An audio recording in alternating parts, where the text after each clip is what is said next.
So, pakukuluan natin ang ating bigas na may kasamang cloves at saka yung, anong tawag dito? Basta yung spices niya yan, dalawang yan. Pakukulan mo dyan na may kaunting asin. Ganyan lang yan. So, ito yung gamit kong butter para mag-saute ng bawang sibuyas at kamatis. Ang tawag dito ay clarify butter. Ito yung ginagamit sa biryani. Yan. So, meron sa online. Pero yung ibang clarify butter, pwede yun. Ito, bili ng kapatid ko sa Dubai. So, meron sa online. Yan. Saute na natin ang bawang sibuyas at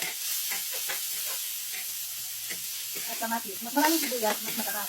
So, ilalagay natin din itong ibang spices na to. Cloves at saka, ano tawag dito? Kasi ito yun. Itong cardamom pod. Yan. Ito. Tapos itong cloves. Itatama na natin sa para. Tapos, lalagyan natin ng masala.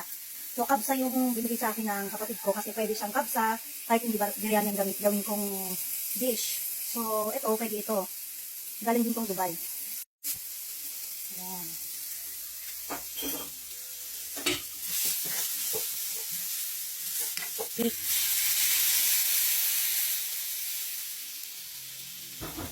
Ilalagay natin ang bigas. Kalahati lang muna. Tapos na rin saka maglalagay yung iba.